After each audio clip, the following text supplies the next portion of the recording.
Hello YouTube, this is Morgan Airspeed Prime here with my next Avatar news update video. So, a bunch of relatively small things to talk about, but the main news here I think probably has to be that we now have a much better picture about what has happened behind the scenes on Avatar Generations with the development studio, and why the game has gone from being on a relatively decent kind of track to suddenly next to no communication. We're only getting the kind of bare minimum updates to kind of keep the game going, some bug fixes, and there is no sign whatsoever of the next kind of content update or characters, like what's actually coming next. So, we have this, and then some fans have obviously pieced together more about what has happened. But Navigator Games, who of course is the studio, development studio on the game, has basically had a bunch of layoffs, and it's really heavy layoffs as well.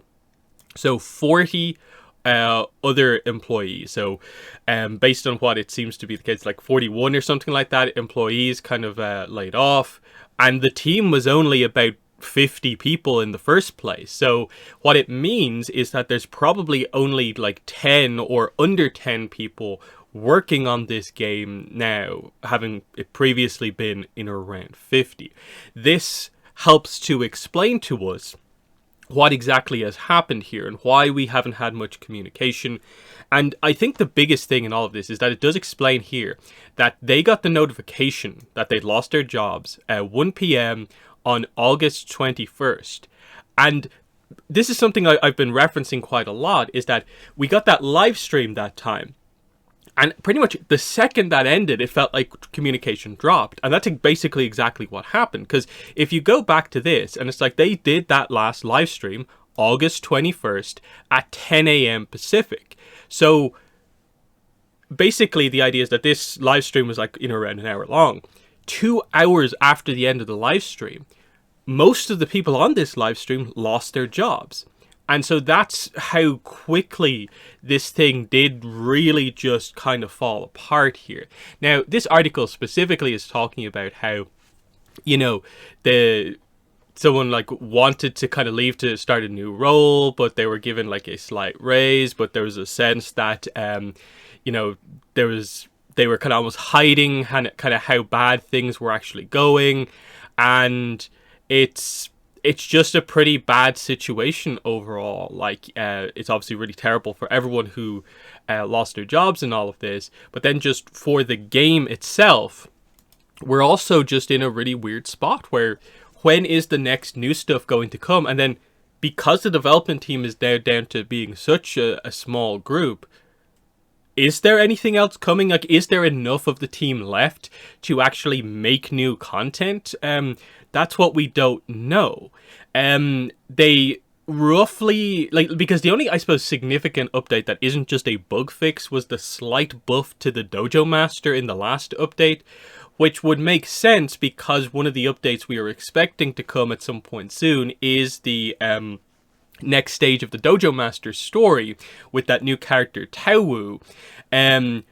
That looked like it was the closest to being complete, but is that actually going to come, and is it going to come anytime soon? Because otherwise, you look at what was on the kind of data mine schedule.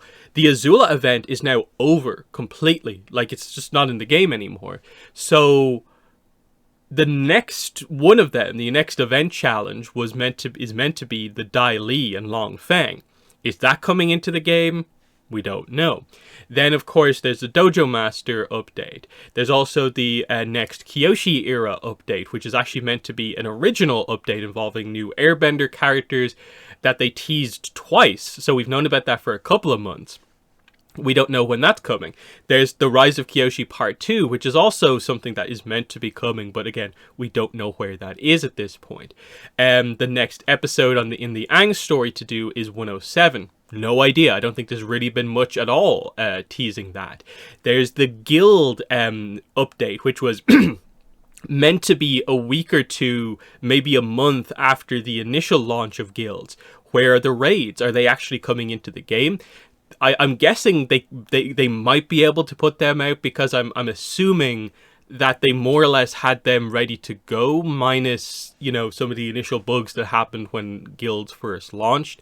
But again, there's been no update on when that stuff is actually arriving. Then in the kind of longer term future, but they had planned it much closer to the game's launch, another timeline is meant to be added to the game, and we basically know it's going to be Korra. So, you know, the idea seems to be that I don't think there's any way we're getting this content as quickly as possible, but we also just don't know if we're going to get any content anymore at all, because again, communication has dropped to basically nothing, where it seems like White Lotus Nick, if you're in the Discord, is like the only one communicating with us, and for the most part the only things that have been talked about are bug fix patches. So we don't know when there's any extra stuff actually coming to the game in at all, completely. And it's tough because they've been doing a lot of rerun banners, and I assume they'll probably continue to do that until we actually get some information. The big question here really is, at what point do you sort of accept that the game maybe is done for? Because they need to communicate sooner rather than later to just give people hope for the future of this game. And even if it's just to communicate to say that, like, it's going to take a month and a half, 2 months, maybe even longer, but the plan is that we do see a future for this game. It is just going to be rough for the next while. Like, this is the problem that often happens when you just drop communication, is that even if all you really have to say is just, like, basically quote-unquote negative news, at least give that information rather than, you know, I think the position most people are in with this is that the next time they give a big piece of update, people are thinking it's basically a coin flip between the future of the game is assured, we just need to get back on track, or the coin flip goes the other way and it's end of service for this game. Because this is a really notable kind of thing to happen. That you announce your biggest banner, you basically are planning to launch it, and basically immediately after the live stream, a couple of afterwards, after this live stream, you fire like 80% of the studio. That's not a good look. That's not good. And if you followed the history of this game, like, what, this is the second development team that they've had on this game, so it's a rough situation for this game, because I think there is a lot of potential. I think that when this game runs well, when it feels like it has a sense of balance to it, and it's delivering content at a really nice pace, the stuff that this game is actually doing, I think, is very worthwhile, because that Kyoshi update was big, and I think it hit a lot of people that, like, oh cool, I can get material that I can only otherwise get from the novels in this game. And people were so excited for those characters. And it's the same for, like, other timeline stuff. Like when Yang Chen stuff gets added to the game, if they ever get to that point, that is going to be exciting. So I don't know. I'm wondering, like, might the scope of the game have to go down? And what way do they actually do it? Because, like, I definitely, I'm someone who would advocate for the idea of for them to focus more on the timeline stuff. By all means, continue to give us Avatar: The Last Airbender characters, but I'd very much be like, just have a, you know, character content release for the ATLA characters. I don't necessarily feel like I need to play through the story of the, like, Aang's main story. I prefer they focus the story stuff on the new original content or adaptation of kind of novel content. That seems to be the kind of more standout stuff. So I don't know, it's a tricky one, because I don't want to just give up on this game, because I do really, really like it, but it has been in a bit of a rough spot for quite a while. And I think that's the important thing to realize, is that even when they had the full team, I still would say that the content releases were not as quick or as, you know, solid as they probably needed to be. And so this just feels like it's unrealistic almost with where they are right now to expect more to happen. So unless there's going to be some further big change behind the scenes, it's kind of hard to imagine that the game can really, like, survive with just the basic skeleton crew that they have working on this. I don't know. It's a tricky one because I do enjoy the game. I'd like to continue to kind of play it, but if they've just abandoned it basically, or if it's going to be a really long time before it gets back on track, it's going to be so difficult to actually keep up that excitement, because I'm assuming they've already lost a huge amount of players. Already on the Discord, I think you can tell so many of the game's most kind of passionate players are already like barely involved anymore. I think a lot of people have already given up. So they are leaking players at this point. They need to communicate. That's just where we're at. But we'll move on. Next, some merchandise that's kind of interesting here. So, Fun in Motion Toys has licensed Nickelodeon properties for these Shashibo toys. So, as you can see here, we're going to get TMNT, SpongeBob, and Avatar versions of Shashibos. So these are actually kind of cool little kind of gadget, kind of fidget kind of toys. You could probably better see them here. So like they seem to sell them more or less everywhere. Like even the toy store where I am, I could get one of these. Somewhat pricey, but it's kind of cool what they are. So obviously they're cubes, and then you can kind of fold them out into a variety of different shapes and stuff like that. And obviously some of them are just kind of geometric patterns, but of course the Avatar one is going to have different bits of Avatar kind of imagery all over it. So this one seems to be just very Aang focused. Maybe they have other characters on the kind of like inside of it, but Aang seems to be the focus here. So it does say 3 exciting new series of Shashibo. So that's kind of interesting that they're going for that. Avatar: The Last Airbender, new collections feature all of these. So I don't know, is it just that there's a series and it's each of these individually, like a Nickelodeon series, or is it like each one is getting them? This would suggest that it is like, no, Turtles is getting multiple, which I think makes sense, because I think with, say, like TMNT, that probably actually is probably the one that gives you the most hint. That's just Donatello on his own. So there's no way they're, I think, doing a TMNT one of these and it's only Donatello. So I'm guessing like we're going to get Aang, Zuko, Katara, Toph, Sokka. You know, it depends what combination they go for here. But, you know, interesting enough, debut this fall. So we're basically in the fall. Like that's the interesting thing here. So these are going to be out, I guess, some point soon. And the press release is only from like 2 days ago. So, you know, fun thing. I'm a big fan of like origami and stuff like that. So this actually seems like a very cool item. So if I can get this without it costing too much, I probably am going to get it, because I think it seems like just a fun item to kind of mess around with. And I'm always up for seeing what different bits of Avatar merchandise is actually like. So, you know, could be so cool. Like there's some somewhat newer pieces of Avatar art there, like that Aang on the side is kind of nice. Different element symbols here. I don't really remember seeing these before, but clearly kind of slightly different ones, even from like the more basic ones that were introduced in and around Korra. These are kind of different once again. But, you know, still kind of interesting stuff there. Then we move into some live action news. So we haven't had too much about this, but here is one from Night Gambit. So obviously we basically knew this already, but like Kuruk, as he's going to appear in the show, is going to incorporate some of the stuff from the Kyoshi novels into the kind of book 1 story here.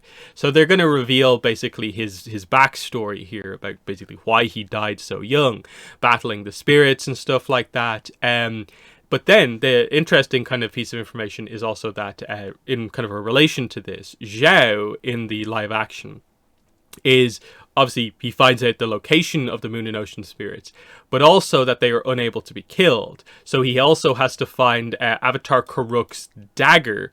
Now, the next part of this is actually kind of like wrong in that there's no mention of a special dagger in the novels. I'm guessing it's just that Kuruk has a dagger in the past, so because he was doing a lot of this stuff, some of his power is imbued into this dagger, and it is an object that can kill spirits. Now this gets into a lot of complicated situations about like what do they really mean by this, because the way they did it in the show is that Tui and La are both in mortal forms. They came over towards the beginning of time, had mortal forms, and basically became part of the balance of the physical world.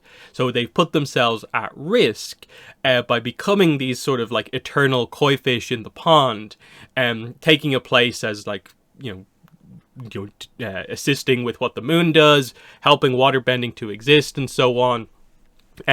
So it seems like the way they set it up there was that they are immortal still, in the sense that like they won't age and just die in like the lifespan of a fish, but that they can be killed by, suffering like injuries, basically, which is what Zhao did. Zhao just used firebending and killed the moon spirit.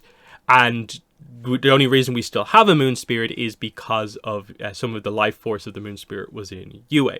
Now, admittedly, this gets into some of the stuff where you can tell early Avatar, with some of its spirit mechanics, didn't have it all planned out, because the actual kind of lore when it comes to spirits is that spirits, even when their form is destroyed, even if they're in a mortal form, will still kind of just quote-unquote reincarnate into a different form. This is exactly what happened with Lady Tianhai in the comics. She took on a kind of mortal form to be with the kind of king of Tianhai-shi, and she died eventually. But the reveal was that it wasn't that she was gone forever. She did reincarnate, change forms into, the cranefish kind of form. That's kind of the whole idea here. So it goes back to book one, and it's like, wait, what was the kind of fear here necessarily? Like, surely the moon spirit could have just, changed form, which it technically did, but did you need the UA kind of complication overall? I think the idea that they're more going for here is that this is typically, especially if you're killed in immortal form as a spirit, it's probably a process that takes a bit of time for you to actually kind of be reborn, quote unquote. So UA being there allowed for an instantaneous kind of takeover of the moon's important position in the world, and that's how it actually is. So it seems like in the live action, they're potentially attempting to sort of simplify this in a way and make the stakes a little bit kind of higher or clearer by going with the idea that, I assume when they get to the point in the live action where they explain the whole idea of like the spirit can't be killed, they probably will address the idea of, oh, if I just firebend or stab it, it will just sort of like reform. So it won't accomplish what I actually want to do. I want to permanently kill this. I want to deliver a final death upon one of these spirits. How do I go about doing that?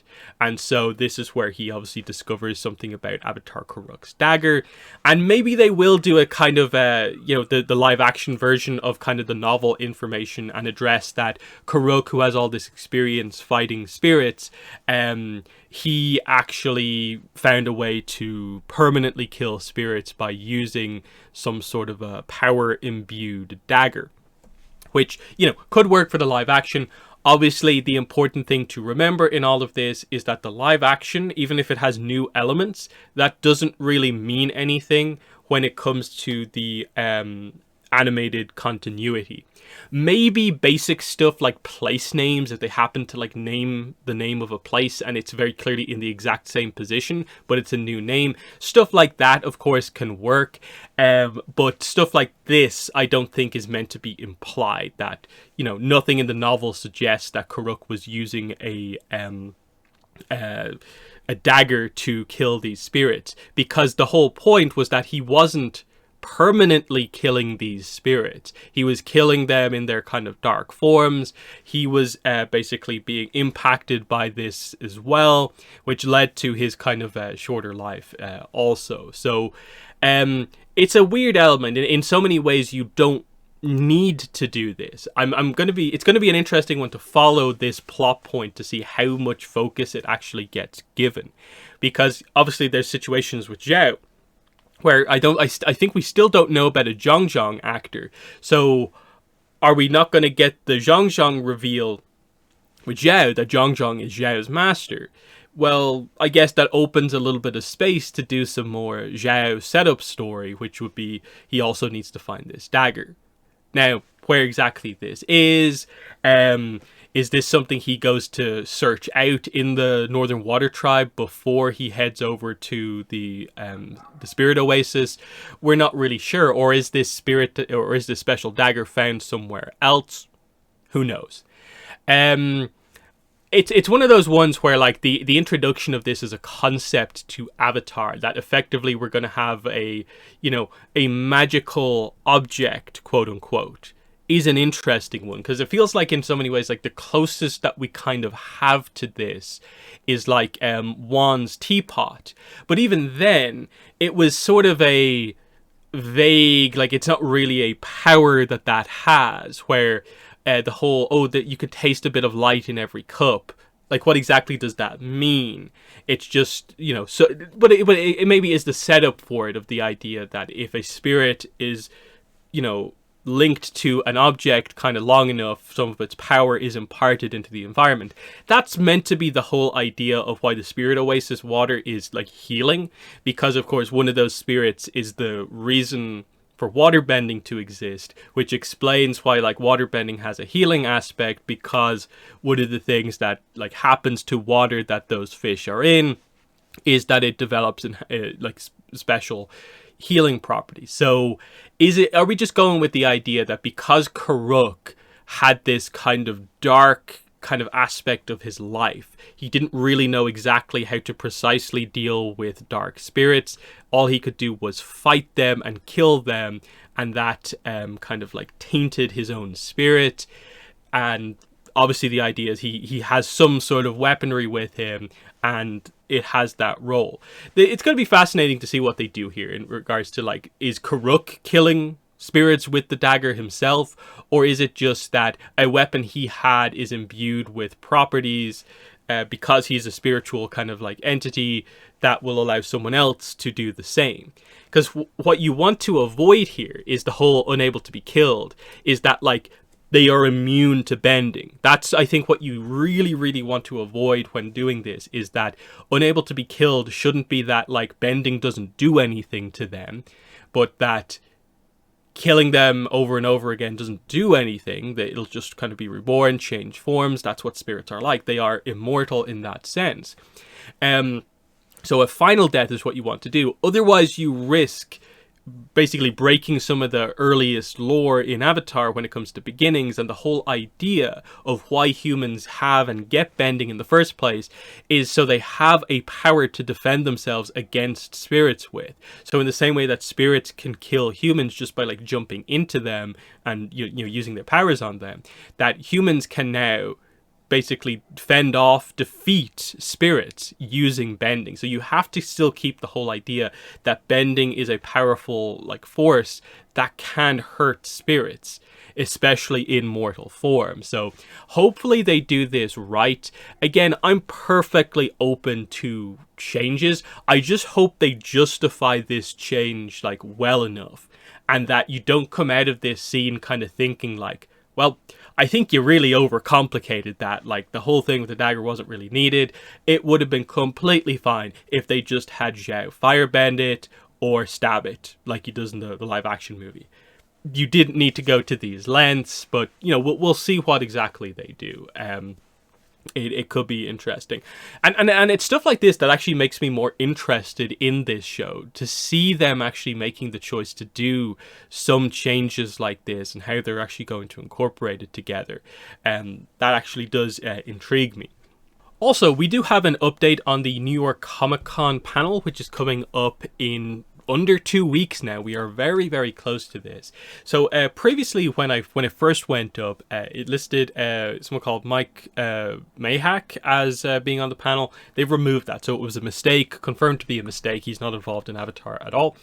As you can see here, there are different guests now added to the panel. So we have F.C. Yee, the writer of the novels. We have Faith Erin Hicks, who of course is the writer for Zulu and the Spirit Temple, and the upcoming Bounty Hunter and the Tea Brewer, and a variety of other Avatar comics as well. And then James Mendez Hodes is, as far as I'm aware, he's a writer on some of the Avatar stuff for Magpie. So that's an Avatar Legends writer here.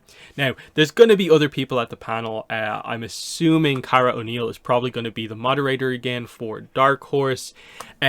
Probably the most interesting kind of one is like, is Alexandria Monique, for example, going to be at the panel? Because the expectation here for a new announcement would be the Korra comic gets announced. So it would be nice to have some of that creative team there. Now, I don't think it particularly matters because they've done announcements without the creative team being there, because I don't think for instance Faith Erin Hicks was at San Diego Comic-Con and they announced her upcoming book Bounty Hunter and the Tea Brewer. So it's not a requirement that they have the creative team there to do it. It's just that this is an opportunity for sure to actually do it. So not too much to say here. I think closer to the time I will do my final speculation. But basically it is pretty much just Korra comic feels like a requirement. If not, what are we doing? That's basically what it comes down to. I do wonder with FCE, like it's been a few months at this point since Legacy of Yang Chen. He, as far as we're aware, didn't say anything of note at the San Diego Comic-Con panel. So is this going to be where he maybe more clearly announces that Legacy of Yang Chen was his last novel for now for Avatar? Will there be an announcement about anything associated with Book 5 or anything? I'd like to see that, because otherwise it kind of just feels like, well, he's here because he's always at these panels, but he doesn't actually have anything of note to say. They did stream this panel last year, so I'm wondering, will they stream it again? But I guess we'll have to wait until closer to the time. But yeah, that final bit of news is about the soundtrack. So at this point, everything is pretty much in place, you know. Digital pre-orders ready to go for the 17th of November. Vinyl pre-orders are out there, of course, also for the 17th of November. But just a day or two ago, we did get a second single released. So you can now listen to track 14, Roku Destroys the Temple, on like digital platforms. So it's on like Apple Music, Spotify, all these other places as well. So Roku Destroys the Temple from that memorable episode 8 is now available here. So, you know, this is kind of almost like a version of like the kind of typical like main Avatar kind of theme, Avatar state theme, specific for this moment. So pretty cool track here. I think it was actually one of the first ones that we had heard about, like in terms of having a direct name for it, for when Jeremy Zuckerman first posted about working on the soundtrack. So now there are two tracks you can listen to, 14, Roku Destroys the Temple, and of course the original single, 33, Aang Becomes Ocean. So not too long to go now. We're getting there, of course. We're what, like 6 weeks away, give or take. Exciting. We've been waiting for this for a very, very long time, and it's slowly coming into range, and hopefully it does super well so that they can immediately confirm, start work on the Book 2 Earth soundtrack. But I feel that's going to happen, and then we get the Avatar stuff done, and I just as much want to know what's going on with the Korra soundtrack, because I feel I have a really strong familiarity with the Avatar soundtrack, even if we're going to see it in this kind of like perfect form for the first time here. But a lot of the Korra soundtrack, I feel like I don't have as much of a maybe connection to, just because it hasn't been as well maybe like documented or singled out as the Avatar stuff. And I think there's some fantastic stuff in the Korra soundtrack also. But yeah, that has been the news. So let me know what your thoughts are here. So yeah, that has been the video. In the comments, let me know what your thoughts are. But that has been it. Thanks for watching, and bye.